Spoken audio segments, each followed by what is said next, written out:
નમસ્તે વિદ્યાર્થી મિત્રો, આજે આપણે ફોર્થ સેમમાં આવતા સબ્જેક્ટ જે micro controller and its application છે એનો ફર્સ્ટ પ્રેક્ટિકલ જોવા જઈ રહ્યા છે. અને એની પહેલાં આપણને માઇક્રો સ્કેલ વિઝન જે સોફ્ટવેર છે જે પ્રોગ્રામિંગ લખવા માટે યુઝ થાય છે 8051ના, એ કઈ રીતે ડાઉનલોડ કરવું અને ઇન્સ્ટોલ કરવું એ આપણે પહેલાં શીખી રહ્યા છે. તો તમે કોઈ પણ કોમ્પ્યુટર ઉપર બેસો ત્યારે સૌથી પહેલું કામ તમારે સર્ચ બારમાં જઈ અને KEIL આ જે કેલ સોફ્ટવેર છે એ લખવાનું કરવાનું છે. જો કેલ સોફ્ટવેર ઓલરેડી એ પીસીમાં ઇન્સ્ટોલ હશે તો તમારે ડાયરેક્ટ એને ઓપન કરવાનું છે. પણ આપણે પહેલાં શીખી રહ્યા છે કે જે પીસીમાં નથી અને તમારે પ્રેક્ટિકલ શીખવા છે તો કઈ રીતે ડાઉનલોડ કરશો. તો એના માટે આપણે ક્રોમમાં જવાનું છે અને ક્રોમમાં જઈ અને આપણે ટાઈપ કરશું કેલ માઇક્રોવિઝન ડાઉનલોડ. આ આપણે રિયલ ટાઈમ સાથે રાખીએ છીએ, એટલે કે આ હું વિડીયોમાં કોઈ પણ જાતનો હું કટ નથી કરવાનો, કોઈ વસ્તુ જોઈન નથી કરવાનો. જે રિયલ ટાઈમમાં વાર લાગે છે, કેટલી વાર લાગશે એ આપણે જોવાના છે. તો એમાં માઇક્રોવિઝન આઈડીઈ ઓવરવ્યૂ જે પહેલી સાઇટ આવે છે એના ઉપર હું ક્લિક કરું છું. એની અંદર મારે ડાઉનલોડ્સની અંદર જવાનું છે. હું ડાઉનલોડમાં જાઉં છું અને એની અંદર આપણે પ્રોડક્ટ ડાઉનલોડની અંદર જશું. પ્રોડક્ટ ડાઉનલોડની અંદર C51, આ જે C51 છે કારણ કે આપણું માઇક્રો કંટ્રોલર 8051 છે. એની અંદર એ ઇન્ફોર્મેશન થોડીક માંગશે, તો આપણે ઇન્ફોર્મેશન જે પણ આપણી વિશે ડિટેલ હોય એ લખી દેવાની છે.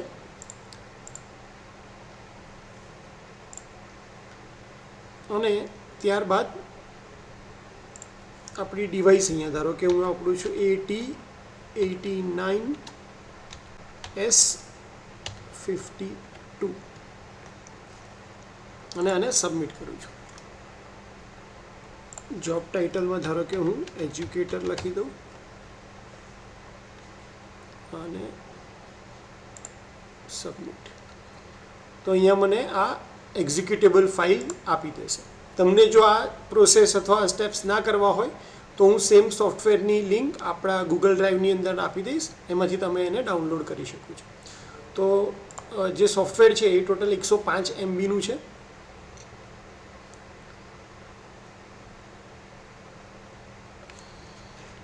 આ સોફ્ટવેર જેવું ડાઉનલોડ થઈ જાય એટલે તમારે એના ઉપર ડબલ ક્લિક કરી અને યસ કરવાનું છે. ત્યારબાદ અહીંયા નેક્સ્ટ, અહીંયા આઈ એગ્રી અને અહીંયા નેક્સ્ટ. કઈ જગ્યાએ ઇન્સ્ટોલ થવાનું છે મેઇન, તો C ડ્રાઈવની અંદર આ સોફ્ટવેર ઇન્સ્ટોલ થશે. અહીંયા તમારે તમારું નામ ને લખવું હોય તો તમે લખી શકો છો, હાર્દિક. અને અહીંયા હું લખી દઉં છું શ્રી. મેલ આઈડી તમે લખી શકો.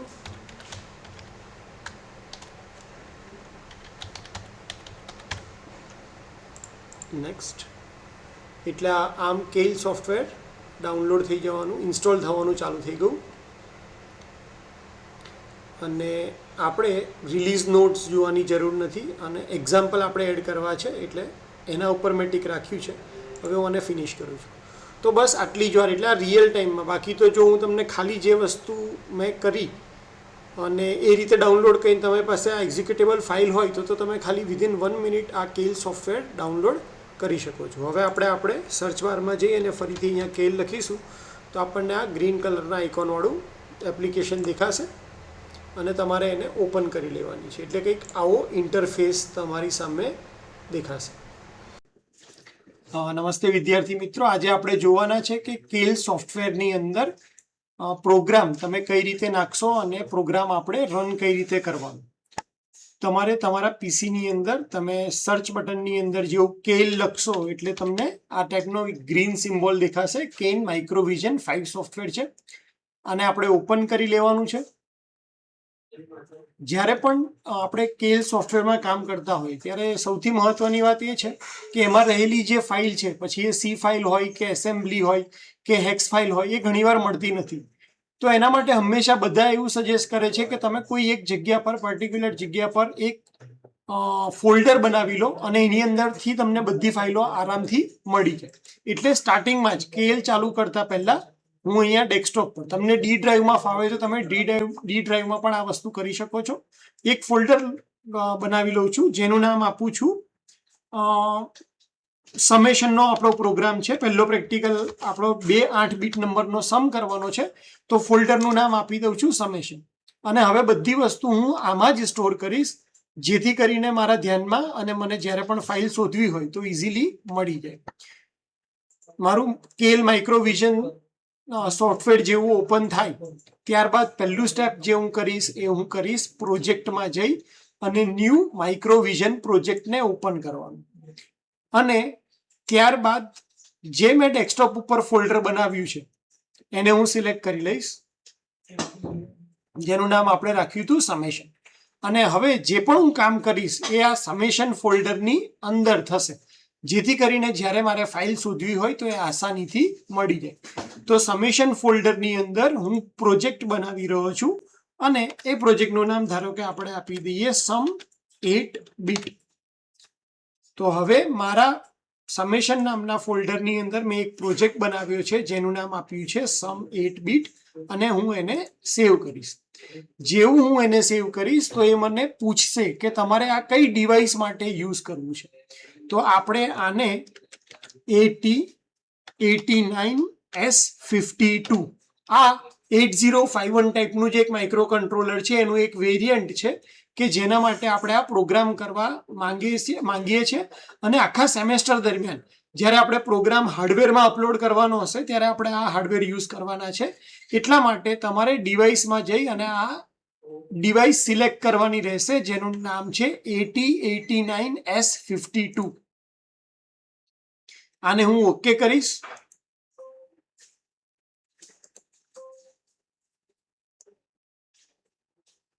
ATS અને અહીંયાથી આ વસ્તુ જેવો નંબર આવશે એટલે એને સિલેક્ટ કરી અને ઓકે કરીશ એટલે મને એક ક્વેશ્ચન પૂછશે કે શું તમારે કોપી સ્ટાર્ટઅપ ફાઇલ જે છે એ પ્રોજેક્ટ ફોલ્ડરની અંદર એડ કરવી છે. તો જ્યારે આપણે પ્રોગ્રામિંગ જે છે એ 2 લેંગ્વેજમાં લખાય, એસેમ્બલી લેંગ્વેજ અને સી લેંગ્વેજ. જો તમે પ્રોગ્રામ સી લેંગ્વેજમાં લખતા હોય તો તમારે આ સ્ટાર્ટઅપ ફાઇલ એડ કરવાની છે કે જેથી કરીને સી પ્રોગ્રામિંગના અને તમારું જે માઇક્રો કંટ્રોલર છે એ બંને એક જ લેંગ્વેજ સમજી શકે, એક જ પ્લેટફોર્મ પર આવી શકે. એટલા માટે આપણે એની અંદર સ્ટાર્ટઅપ ફાઇલ એડ કરી દેવાની. તો સી પ્રોગ્રામિંગમાં આપણે અત્યારે આપણો પહેલો પ્રોગ્રામ લખવાના છે, તો હું અહીંયા સ્ટાર્ટઅપ ફાઇલ એડ કરી લઉં છું અને એનું નામ અહીંયા યસ કરી દઉં છું. જો હું એસેમ્બલી લેંગ્વેજમાં પ્રોગ્રામિંગ લખતો હોય તો મારે આ સ્ટાર્ટઅપ ફાઇલ એડ કરવાની જરૂર નથી. ત્યારબાદ બીજું કામ આપણે કરશું કે ટાર્ગેટમાં જઈ અને રાઈટ ક્લિક કરશું અને એમાં ઓપ્શન ફોર ટાર્ગેટમાં જઈ ટાર્ગેટની અંદર આપણા કંટ્રોલરની ફ્રીક્વન્સી સિલેક્ટ કરી લેશું જે છે 11.0592 મેગાહર્ટ્ઝ. તો 8051 કંટ્રોલર એ આ ફ્રીક્વન્સી ઉપર કામ કરે છે એટલે ટાર્ગેટમાં જઈ અને આપણે મેગાહર્ટ્ઝની ફ્રીક્વન્સી સિલેક્ટ કરી લેશું 11.0592. બીજું આપણે એક સિલેક્ટ કરશું આઉટપુટમાં જઈને ક્રિએટ હેક્સ ફાઇલ. પહેલા બીજા પ્રેક્ટિકલની અંદર આપણે હાર્ડવેર યુઝ નથી કરવાના, પણ આગળ જતા આપણે હાર્ડવેર પણ યુઝ કરશું અને હાર્ડવેરમાં પ્રોગ્રામ લોડ કરવા માટે હેક્સ ફાઇલની જરૂર પડે એટલે આપણે આઉટપુટમાં જઈ અને ક્રિએટ હેક્સ ફાઇલ ઉપર ટિક કરી લેશું. આટલું કર્યા બાદ આપણે ઓકે ઉપર ક્લિક આપી દેશું. હવે તમે તમારા પ્રોજેક્ટને સેટઅપ કરી દીધો છે સી પ્રોગ્રામિંગ માટે, એને ડિવાઇસ કહી દીધી છે. હવે આપણે પ્રોગ્રામ લખવાનું સ્ટાર્ટ કરશું. તો પ્રોગ્રામ લખવા માટે આપણને ફાઇલની જરૂર પડશે, એટલા માટે આપણે ફાઇલમાં જઈ અને ક્લિક કરીશ તો ન્યૂ ફાઇલ અહીંયા સિલેક્ટ થશે. એની અંદર મારે મારો જે પ્રોગ્રામ જે તમારી ફાઇલમાં આપેલો છે એ પ્રોગ્રામ લખવાનો રહેશે. મેં અહીંયા આપણો પ્રોગ્રામ આખો લખી દીધો છે. આ પ્રોગ્રામ સી લેંગ્વેજમાં લખાયેલો છે અને જ્યાં સુધી તમે આ પ્રોગ્રામને સેવ નહીં કરો ત્યાં સુધી આ પ્રોગ્રામનો કલર બ્લેક જ રહેશે. એટલે તમે તમારો પ્રોગ્રામ સેવ કર્યો છે કે નહીં એ પણ તમને કલર ઉપરથી ખ્યાલ આવી જશે. અહીંયા આપણે સી લેંગ્વેજમાં આખો પ્રોગ્રામ લખેલો છે જેમાં જે પહેલી લાઈન છે #include registry51.h reg51.h એટલે કે સી પ્રોગ્રામિંગ અને 8051 બંનેના ફીચર્સ એકબીજાને સમજી શકે એટલા માટે બંનેના જે રજિસ્ટરના નામ છે એ બંને સી પ્રોગ્રામિંગ અને તમારું જે કંટ્રોલર છે એ એકબીજાને સમજી શકે એટલા માટે પહેલાં આપણે હેડર ફાઇલ ઇન્ક્લુડ કરીએ છીએ જે તમારા હાર્ડવેર અને તમારા સોફ્ટવેરને કોમ્પિટેબલ બનાવે. ત્યારબાદ આપણે એક લૂપ રન કરીએ છીએ. લૂપ રન કરવા માટે આપણે લખીએ છીએ void main અને મારો જે પ્રોગ્રામ છે એ પ્રોગ્રામ શું છે તો કે મારે 2 8 બીટના નંબરનું એડિશન કરવાનું છે. 2 8 બીટના નંબર પહેલા મારે સેવ કરવા પડશે તો એના માટે મેં અનસાઇન કેરેક્ટર નંબર 1 લખ્યું છે અને નંબર લીધો છે 0x10. જ્યારે પણ પ્રોગ્રામિંગ લેંગ્વેજમાં તમે 0x લખો એનો મતલબ કે આ હેક્સાડેસિમલ નંબર છે. તો આપણે પહેલો હેક્સાડેસિમલ નંબર લીધો છે 0x10 અને બીજો હેક્સાડેસિમલ નંબર લીધો છે 0x20 એટલે કે 10 અને 20. આ બંને નંબર હેક્સાડેસિમલ નંબરને આપણે એડ કરવો છે. એડ કરી અને એક જગ્યાએ આપણે દેખાડવો છે એટલા માટે મેં એક વેરિયેબલ લઈ લીધો છે અને આ વેરિયેબલનું નામ રાખ્યું છે સમેશન. સમેશન વેરિયેબલ શું કરશે તો કે સમેશન વેરિયેબલ 2 નંબરનો સમ કરશે, નંબર 1 અને નંબર 2 નો, અને એને ક્યાં સ્ટોર કરી દેશે તો કે પોર્ટ 1 ઉપર. કેમ પોર્ટ 1 ઉપર આપણે સ્ટોર કરાવ્યો છે? કારણ કે પોર્ટ 1 ની અંદર પણ 8 બીટ છે અને આપણા બંને નંબરનો જે સરવાળો આવશે એ પણ 8 બીટનો આવશે. એટલે આપણે આખા પોર્ટ 1 ઉપર આ જે સમ છે એને સેવ કરી દીધો છે અને એની પહેલાનો કોઈ ડેટા પોર્ટ 1 માં પ્રેઝન્ટ હોય તો એને 0 કરવા માટે આપણે એક આ કમાન્ડ લખીએ છીએ કે P1 પોર્ટ 1 ને શું કરી દો તો કે 0x00 એટલે કે એની 8 જે પિન છે 8 પિન એ બધાને શું કરી દો 0000, કારણ કે આ હેક્સાડેસિમલ નંબર છે જેમાં એક 0 શું દેખાડે છે 4 વખત બાઇનરી 0 એટલે ટોટલ 2 વખત આપણે 00 લખ્યા છે એટલે કે 8 0 છે. P1 ની 8 પિન 0 કરી શકશું એટલે કે આપણે ઇનિશિયલાઇઝ કરી દીધું પોર્ટ 1 ને, પછી આપણે સમેશન કર્યું બીજી લાઈનમાં અને હવે ત્રીજી લાઈનમાં આપણે આપણો જે સમ હતો 8 બીટનો એને ટ્રાન્સફર કરી દીધું P1 પર. હવે આ પ્રોસેસ માઇક્રો કંટ્રોલર એટલી ઝડપથી કરશે પણ આપણે આઉટપુટ સ્ક્રીન ઉપર જોવો પણ છે એટલા માટે આપણે અહીંયા એક while 1 નામની લૂપ ચલાવશું. આ લૂપનું કામ છે કે તમારો જે આઉટપુટ છે એ ત્યાં ને ત્યાં આપણને જોવા મળે, જતો રહે નહીં. તો પ્રોગ્રામ બહુ સિમ્પલ છે. સી પ્રોગ્રામિંગની અંદર આ પ્રોગ્રામ લખવા પાછળનો પર્પઝ એટલો જ છે કે આપણે 2 8 બીટનો નંબરનું એડિશન કરાવવા માંગીએ છીએ. જેવો આ તમારો પ્રોગ્રામ લખાઈ જાય એટલે તમારે ફાઇલને પહેલા સેવ કરવાની રહેશે. સેવ આપણે ક્યાં કરશું તો આપણા એક સમેશન નામના ફોલ્ડરમાં, જેથી કરીને આપણને ઇઝીલી મળી જાય. હવે ફાઇલને પણ નામ આપવું પડશે તો આ ફાઇલને આપણે નામ આપી દઈએ છીએ ખાલી સમ અને પાછળ .c લખવું પડશે કારણ કે આપણે આ પ્રોગ્રામ સી લેંગ્વેજમાં કર્યો છે. જેવું તમે પાછળ એક્સટેન્શન .c લખશો અને પછી સેવ કરશો એટલે આ પ્રોગ્રામમાં તમે જોશો કે કલર ચેન્જ થઈ ગયો છે. કલર ચેન્જ થઈ ગયો છે મતલબ તમારી ફાઇલ આ જગ્યાએ સેવ થઈ ગઈ છે. હવે સેવ થઈ ગયેલી ફાઇલને તમારે તમારા પ્રોજેક્ટની અંદર, એટલે કે આપણે જે કોમ્બિનેશન કરવું છે કે તમારો પ્રોજેક્ટ, તમારું જે હાર્ડવેર છે આ લેંગ્વેજને સમજી શકે એટલા માટે આપણે ટાર્ગેટ 1 ની અંદર આ ફાઇલને એડ કરી દઈશું. તો આપણા ટાર્ગેટ ઉપર ક્લિક કરી આપણે રાઈટ ક્લિક કરશું અને એમાં ઓપ્શન ફોર ટાર્ગેટ 1 ની અંદર તો આપણે પહેલા સેટ કર્યું હતું.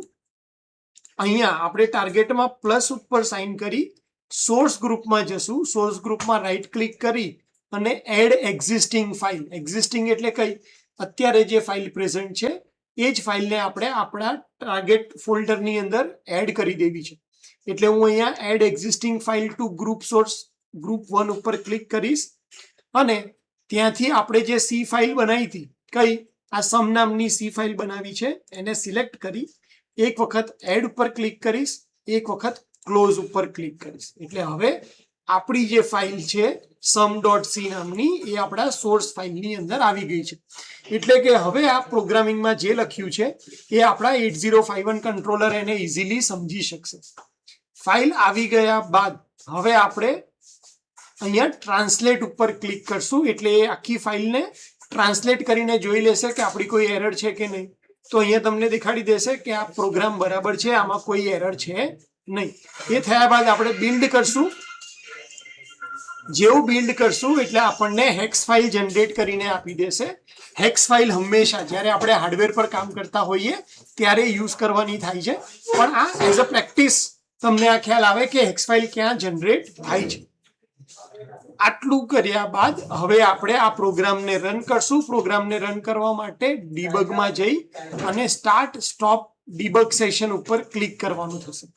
એટલે તમને આવો એક મેસેજ આવશે, એને ઉપર ઓકે ક્લિક કરશું એટલે તમારો પ્રોગ્રામ બેકગ્રાઉન્ડમાં રન થશે. તમને અહીંયા બધા રજિસ્ટરની વેલ્યુ દેખાડશે. 8051 ના રજિસ્ટરની વેલ્યુ, આપણું પ્રોગ્રામ કાઉન્ટર, ડીપીટીઆર, પીએસડબ્લ્યુ જે અલગ અલગ રજિસ્ટર છે એ દેખાડશે. ત્યારબાદ અહીંયા ઉપર તમને તમારા બધે નંબર દેખાડશે કે કઈ રીતે એની ઉપર કામ થાય છે. તમારે જો program line by line execute કરવું હોય તો આ જે સિમ્બોલ દેખાય છે એના ઉપર ક્લિક કરવાનું રહેશે, તો તમે સમજી શકશો કે કઈ રીતે લાઈન બાય લાઈન પ્રોગ્રામ જાય છે અને કયા રજિસ્ટરમાંથી વેલ્યુ કયા રજિસ્ટરમાં કે કયા પોર્ટમાં વેલ્યુ ટ્રાન્સફર થાય છે. આખો પ્રોગ્રામ એકસાથે રન કરવા માટે તમે અહીંયાથી આ જે લાઈન દેખાય છે રન, એનો શોર્ટકટ કમાન્ડ F5 છે, પણ તમે અહીંયા રન પર ક્લિક કરશો તો આખો પ્રોગ્રામ આપણો રન થઈ જશે. હવે મારે આઉટપુટ જોવું છે તો એના માટે હું પેરિફરલ્સમાં જઈશ અને આપણે પોર્ટ 1 એમાંથી ઇનપુટ આઉટપુટ પોર્ટમાં જઈ અને પોર્ટ 1 સિલેક્ટ કરશું. જેવું પોર્ટ 1 સિલેક્ટ કરશું એટલે અમને અહીંયા આપણને આઉટપુટ દેખાશે. પોર્ટ 1 ઉપર શું આઉટપુટ છે તો કે 0x એટલે કે હેક્સાડેસિમલમાં 30 નંબર. 10 વત્તા 30 નો સરવાળો કેટલો થાય છે? 30. કઈ રીતે ખબર પડે કે આ 30 છે? તો પહેલા 4 ડિજિટ જે છે આપણા હાયર બાઇટ વાળા, અહીંયા 0 થી ચાલુ થાય 7 સુધી, આ આપણા 8 બીટ છે તો કઈ નથી, એનો મતલબ 0011. 0011 એટલે હેક્સાડેસિમલમાં થાય 3 અને અહીંયા પાછળ 0000 એટલે હેક્સાડેસિમલમાં એ રિપ્રેઝેન્ટ થાય 3. તો આ આપણને દેખાડે છે કે પોર્ટ નંબર 1 ઉપર જે આઉટપુટ છે એ 30 છે, જે આપણા બંને હેક્સાડેસિમલનો સરવાળો 10 વત્તા 20 બરાબર થઈ જાય છે. એનો મતલબ કે આપણે જે પ્રોગ્રામ લખ્યો છે એ બરાબર છે અને એનો આઉટપુટ બરાબર આવી રહ્યો છે. સેમ હેક્સ ફાઇલ તમે જો હાર્ડવેરની અંદર અપલોડ કરો તો તમે પોર્ટ 1 ઉપર આને જોઈ શકો છો કે પોર્ટ 1 ઉપર પિન નંબર 4 અને 5 એ બંને નંબર હાઈ દેખાશે અને બાકીની બધી પિન 0 નંબરની દેખાશે. તો હોપ કે તમને કઈ રીતે પ્રોગ્રામ નાખવો એ ખ્યાલ આવી ગયો હશે. અત્યારે હું પોર્ટ બંધ કરું છું, પેરિફરલમાં જઈ અને ડીબગમાં જઈ અને આ પ્રોસેસને સ્ટોપ કરી દઉં છું. જેવું તમે પ્રોસેસ સ્ટોપ કરશો એટલે તરત તમે જ્યાં ફાઇલ લખી હતી એના ઉપર જ પાછા આવી જશો. હોપ કે તમને કેલની અંદર પ્રોગ્રામિંગ કઈ રીતે નાખવું અને કઈ રીતે આઉટપુટ ચેક કરવું એ ખ્યાલ આવી ગયો હશે. Thank you so much.